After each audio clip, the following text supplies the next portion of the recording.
We're here with Rashid Kotwal of Revealed Resources today. And I have to say, my key takeaway from our discussion is to learn to shut up.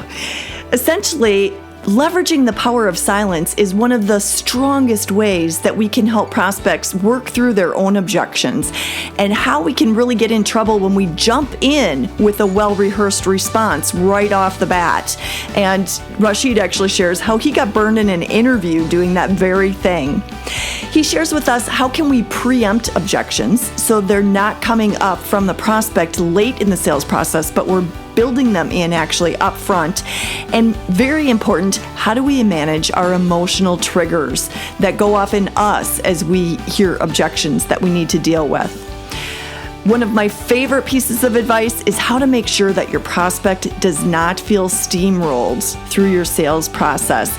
Rashid has great expertise in NLP, psychology, consulting, and of course, longtime sales experience himself. So let's dive in and learn from Rashid. People, my thing is, if you're getting objections, you haven't done your job right. Okay. In the first place. Okay?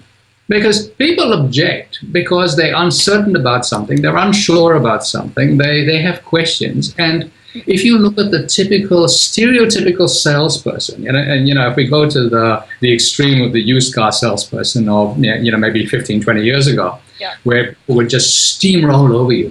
And it was, I am going to sell you this thing, and you are going to be buying this thing whether you want it or not. And of course, the buyer's remorse kicks in later. Mm-hmm.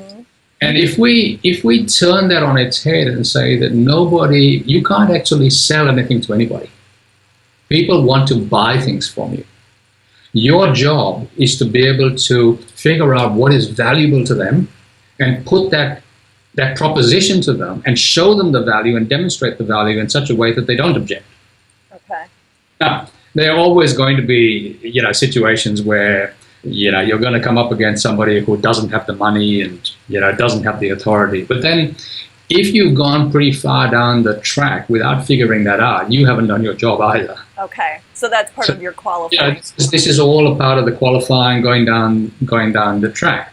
So when it comes to objections, my thing is you need to be, in NLP, what we call uptime and downtime. So uptime is I'm focused on you and what's happening externally. Okay. Downtime is I've got the voice going on in my head and I'm thinking, Mary's just said this, and while you're talking, I'm already thinking about what's the next thing I'm going to say that's going to be really clever. Okay? Mm-hmm. And what happens there, the minute you're downtime, is you're missing whatever's going on out there. Okay. You're missing the sensory cues that we're all giving off constantly as to what's going on. So while you're blathering on as the salesperson, the other person is twitching or looking a bit hesitant or whatever, and you completely miss it, and you go to the next point, to the next point, to the next point. But what happens is they're way back there. Right. They're still thinking about what you said there, and they have completely missed everything else. Okay. So my first thing with people would be become really good at sensory observation.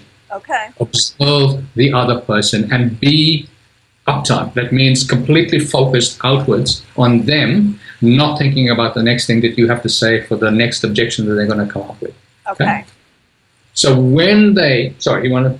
Well, I was just thinking, I loved your comment about if you're getting objections, you missed something in your sales flow that needed to be addressed. And when I think of common objections like the financial, or the timing isn't right, or I'm looking at your competitors and they seem like a better deal, that those should be coming out in your sales conversation, not at the end of the sales call. Yeah. So one of the things that I say is, look, we all, if you've been doing this long enough, whatever you're selling long enough, you are going to get you're going to hear every objection there is. And there are only going to be a set finite number of them. If you've got more than 10 or 15, there's something wrong. Right. And you're going to hear them time and time again. Now, here's the caveat. Just because you've heard them time and time again does not mean you have to jump in with an answer. Okay, so if I go back to my last corporate job, which was, when I got the job, it would have been 17, 18 years ago. And I was there for a couple of years. And I was there taking over as a senior executive to sort an organization out. And one of the pieces of feedback I got from the interview process was that I came across as too glib. And I was a little bit surprised, and I said, what do you mean by that? And they said, well, we asked you a question and you immediately came out with an answer. It was like you heard it all before and that was the answer. Yeah. Okay? And that came across as I was not listening to them. Oh, okay. I still got the job, interestingly enough. Okay. So that is a major trap that we can fall into, because we hear the same thing again and again and again and again. Oh yeah, that's objection number 5. Yeah, I'll answer it. Okay. So the thing to do is to treat every prospect with the respect that they deserve. Mm-hmm. You want to be treated with respect, treat them with respect. And say, okay, that's a really good question. Let me answer it this way. And also think to yourself, okay, what must have been going on in that prospect's mind for them to ask the question in the first place? Right, kind of back to your sensory perception. It's not just the words that came out of their mouth that you go to your script and say, that's objection number 6. This is how I respond. It's all the message they're sending you that you need to respond to. Yeah, so I might ask the question, let's say, whatever the objection is, I might be thinking, okay, I might ask them, why? That's really interesting. So why is that a problem for you? Or why did you ask that? What was behind it? If we start thinking of layers of onions, you're really trying to peel, because the first objection is usually never the real objection. There's always something deeper, and it's up to you to keep peeling those onion layers off until you figure out what the real problem is.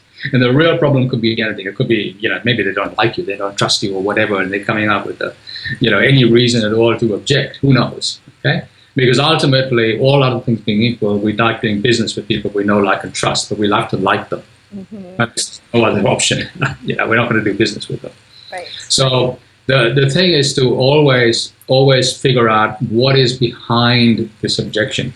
And then as you're moving through the sales process, think of a series of canal locks, in Europe, as you're going up the canal, they pump the water up, they close the canal doors so the water doesn't flow down, the ship stays at that point. Yeah. Think of a sales process in the same vein. Okay. You're going from point A to point Z, where hopefully you're going to get the business, and hopefully they're going to stay as a client for many years to come, because that's where the real money is. So you've got to close each door off as you go. So you say something and you want to get agreement. Do they understand this at the time? Do they have any questions? Was there any sort of flicker of shadow of doubt? Did they pause? And something else that I always teach people is the power of silence. I know I'm doing all the talking here, but that's a different situation. But the power of silence is incredibly important, and it's incredibly powerful. Okay? So if you ask a question to your prospect, shut up, bite your tongue till it bleeds, as they used to say to me in the Amway business, and wait for them to respond. What normally happens with people is that you ask a question, they don't respond, and you feel, oh God, we're really not comfortable with silence as a society, generally speaking. Right. Think of your dinner party. There's a lull in conversation, and you're thinking, should I say something? Should I break into, especially if you're the host or the hostess. Or on phone sales. Or on phone sales, exactly. Yeah, silence is uncomfortable enough in person, but when you're sitting there not seeing anyone, you wonder, are they still there? Well, I remember I learned this lesson, and this is going back, almost 40 years. I had a boss who was an ex-IBM salesman, and one day he said, "Listen, when I ask a question, I just shut up and wait for the answer, and I wait and I wait and I wait and I wait." And a year later, I basically did it back to him, and we waited for a long time before he had to give in. But I said to somebody, the longest I've ever waited is half an hour. Oh my goodness. We have sat there for half an hour in silence. And I just look at them and I smile and I look at them and wait. And then what? And then they respond. Oh my goodness. Now that's patience and confidence. It's the old thing. He who speaks first loses. You've given them something to think about. The last thing you want to do is to interrupt that thought process. Okay. Now, if we come back to sensory acuity, one of the cues that you look for is what is happening with their eyes. If they're, you notice if you're looking at somebody who's thinking, their eyes will go up, they'll go side to side, they'll go down, which means they're doing some form of transderivational search. Now that's a bit of jargon there. Okay, what it effectively means is that they're searching for some memory, or they're creating some memory, and that's an internal process that they're going through. Okay. You want to leave them to it. Right. Let them finish it. Don't jump in with an interruption. No. So give people the time to think, come up with an answer, be considered, and you will get a lot further. So those are the things around sensory acuity. Okay. That's such a precise skill that you really do need to be comfortable in your own skin to master. But truly, to manage objections well, that really is a key skill. Yeah, but you think about it. You think about a phone conversation. A phone conversation is I talk, you talk. I talk, you talk. Generally speaking, okay. So let's say I've made a statement or I've asked a question. Then wouldn't I normally wait for you to respond? Exactly. And just because you're taking a millisecond longer to respond doesn't mean that I have to jump in with the next thing or give you the answer. Right. Right. And if your prospect is the one coming up with the answers, then you know that it's meaningful to them instead of handing it to them. Yeah. And they have to come up with whatever they come up with. In a sales situation, we say that we control the structure, as in we control the way the questions are asked and the way the whole conversation goes. They control the content of what they're going to tell us. The other thing that I say to people is be very cognizant of what's in it for me. And the what's in it for me in an organization, and there's an irony here, okay? And it's quite logical when you think about it. In a small organization, so there are two of us who run consultancy, my wife and myself. What's in our interest is in the organization's interest. Mm-hmm. What's good for me is good for the organization. That's where our bread and butter comes from. Right. But the bigger the organization, the self-interest of the person you're dealing with could diverge massively from the self-interest of the organization. So what's good for the person may not be good for the organization, and vice versa. And I heard this a few years ago from somebody talking about this, and the example he gave is quite a good one. He said, look, they were a facilities management company, so they went in and outsourced, facilities. And they were getting blocked by the facilities manager of this particular organization they were trying to sell to. And they just could not get past this guy. Until one day somebody said to them on the grapevine that, look, he's afraid he's going to lose his job. You come in, what's going to happen to him? Okay.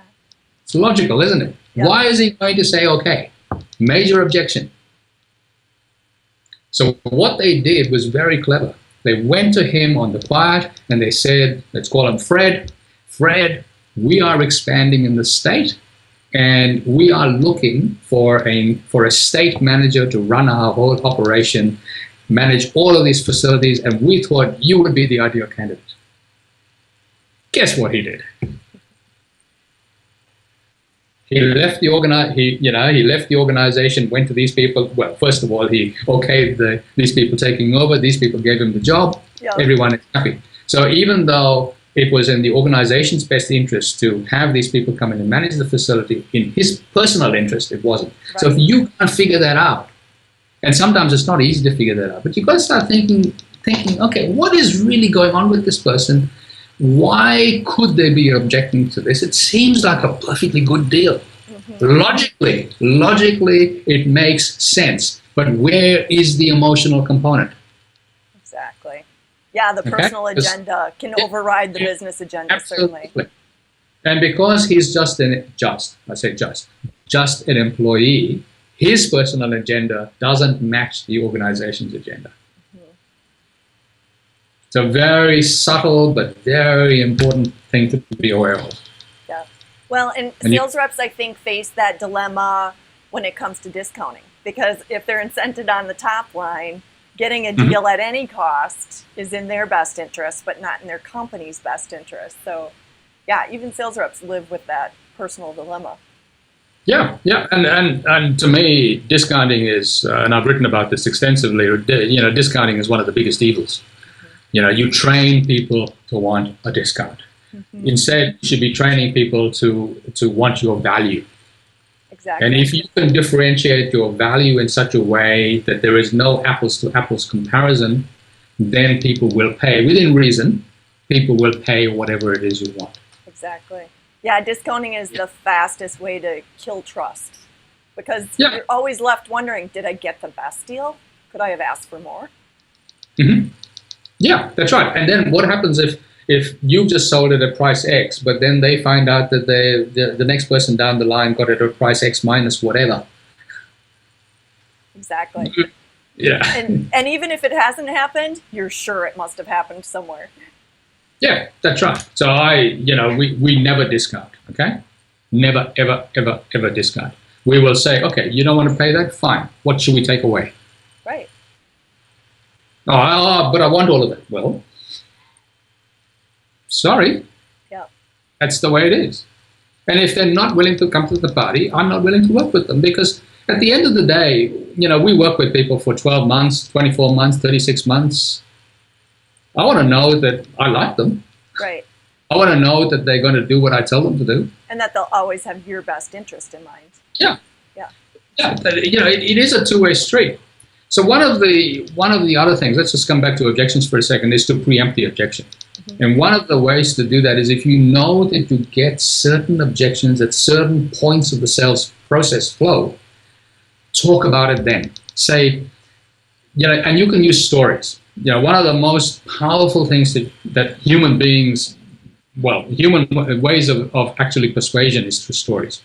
And so you tell a story about a client who had the same problem, the same objection or whatever. And you just talk about the fact that, look, some people have at this point been thinking about this, and this was something they came up with, and this is why this doesn't happen. And they're going, oh, okay, I was thinking that, but I didn't voice it. Because very often objections aren't voiced. They're thinking this stuff. Yeah. They're looking at you, they're smiling, and you think you're doing really well. Right. And at the end of it, they say, thank you very much. I'll think about it. I'll think about it. Or of course, the other one is they could be using you just to, to compare against somebody else, which is another story entirely. And that can be quite difficult to get around. So, Rashid, you are so skilled at this, so this could be a challenge for you. I think what a lot of sales professionals face is the emotional triggers that go off for them when an objection comes up. And it's like feeling rejected. And you've worked that out of your sales process because you've worked dealing with the objections proactively into your process. But if somebody isn't that savvy, or they get caught off guard with something that they didn't anticipate, the emotional triggers fire. So can you remember how you trained yourself out of those triggers? Look, I'll be frank. We all get the triggers, and I still do. Okay? We all do. We're human beings. We're emotional. And when you hear something and you go, you've got this internal thing, and it can be really quite easy to, almost, lash out metaphorically in a way, or you think of, But I think if you just stop, pause, maybe count to 10 internally. Yeah. Okay. It's that Stephen. There was a Stephen Covey saying, between the stimulus and response, there is a space, and in that space, I'm paraphrasing it. In that space is the power to choose. Right. Exactly. So you say something. I have this immediate emotional trigger. Stop. Take stock. Take a deep breath. Count to 10. Maybe even disassociate. So disassociate means you imagine yourself out there somewhere, looking at yourself, looking at them. Metaphorically, you can sort of imagine it. It's an NLP technique. And just go, okay, why would they be asking this? And if you ask it with a real intent, and ask yourself, you don't have to ask them, but ask yourself with a real curiosity intent behind it, rather than I'm being attacked by this person. And letting it trigger your fight or flight. Yeah. response? I mean, I think the fight or flight or even freeze, because we generally freeze first and then decide whether we're going to fight or fly. I don't think you can actually stop that process entirely, because that's triggered very deep down in your amygdala, if I remember right. So, but the point is, how do you respond once that trigger takes place, and how do you stop the trigger affecting you? So you basically want to go from the fight-flight response to the frontal cortex of your brain, where the rational part of your brain takes over, and you can say, okay, hang on, let me have a rational conversation about this. But I don't think you can ever really get away with it entirely. It's how you respond afterwards that counts. So my wrap-up question for you, we may have just answered, but I want to give you the chance to add anything to it that you may want to. What is one of the most important things that you want our audience to take away that will help them immediately be more effective with objection management? I would say that the simplest thing is, as you go through your sales process and you explain something to somebody, ask them whether it made sense to them. Okay? So at each stage when you're going through something, just stop, take stock. Did it make sense? Do you have any questions? Any concerns? Do I need to explain something else? Because what happens is that we're so used to doing whatever we're doing, and we tend to do it day in and day out, is that we do become glib at it, and we do sort of steamroll people. Whereas we have to understand that they've never been in that situation. We have to, in a way, we have to teach them how to buy, which I know sounds a bit odd in a way, but we have to teach them that, okay, it is okay to ask questions, and it is okay, and this is the process. If you teach people that, okay, this is the process we're going to be going through to make sure that we actually get you a solution that's going to give you the result that you want. Yeah. Rather than just steamrolling some process and, you as the prospect sit there going, what was all that about? Yes, and making it a two-way dialogue, which involves the prospect in the process instead of them just being kind of lectured at. Yeah, the prospect. Okay, so the one other thing I would say is that always, always, always remember, people buy, you cannot sell. Right. They have to want to buy from you. And that's that process of showing them value, generating that trust factor, finding out what it is that their ultimate outcome is, and showing them in no uncertain terms how you can help them get there. Yeah, and that overrides objections through that process then.